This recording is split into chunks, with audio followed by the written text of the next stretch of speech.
বাংলাদেশের অগ্নিগর্ভ পরিস্থিতির আঁচ লাগছে ভারত বাংলাদেশ বাণিজ্যে, যার জন্য থমকে দাঁড়িয়েছে আমদানি রপ্তানির কাজ। ঘোজাডাঙ্গা সীমান্তে দাঁড়িয়ে রয়েছে হাজারের বেশি পণ্যবাহী ট্রাক। বিশেষত ইন্টারনেট পরিষেবা বন্ধ থাকায় ভারত থেকে পণ্য রপ্তানি প্রায় বন্ধই হয়ে গিয়েছে, কারণ বাংলাদেশে পণ্যবাহী ট্রাকের এন্ট্রি হয় অনলাইনে। দেশের বৃহত্তম স্থলবন্দর উত্তর 24 পরগনার পেট্রোপোল দিয়েই মাসে 2000 থেকে 2500 কোটি টাকার পণ্য রপ্তানি হয়। সে পথ বন্ধ হয়ে পড়লে রাজস্বে ধাক্কা লাগার সম্ভাবনা রয়েছে।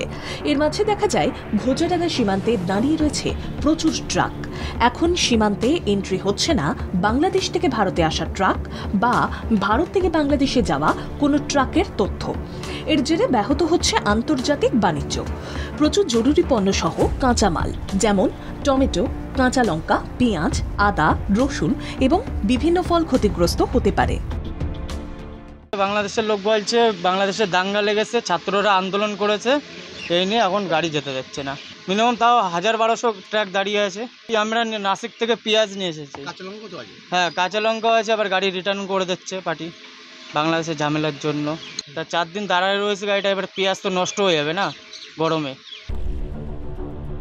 সময় যত যাচ্ছে ক্ষতির আশঙ্কা ততই বাড়ছে। কোটি কোটি টাকার কাঁচামাল পচন ধরতে শুরু করেছে। যদিও ভারতের সীমান্তে কোনো সমস্যা নেই, কিন্তু বাংলাদেশ সীমান্তে ইন্টারনেট পরিষেবা বন্ধ থাকায় কোনো পণ্যবাহী ট্রাক নিচ্ছে না। ফলে উত্তরপ্রদেশ, মহারাষ্ট্র, বিহার, পাঞ্জাব ও অন্ধ্রপ্রদেশ সহ ভারতের ভিন রাজ্য থেকে আসা ট্রাকের চালক ও খালাসিরা বেজায় সমস্যার মধ্যে পড়েছেন। একদিকে তাদের খাবারের রসদ ফুরিয়ে যাচ্ছে, আর অন্যদিকে কোনো রকমভাবে ট্রাক চালক ও খালাসিরা দুমুঠো অন্ন জোগাড় করে সীমান্তে রান্না করে খেয়ে বেঁচে আছেন।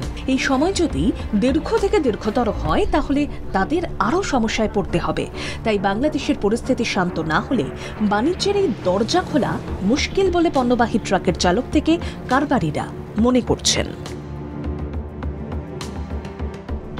ব্যুরো রিপোর্ট, বাংলা জাগো।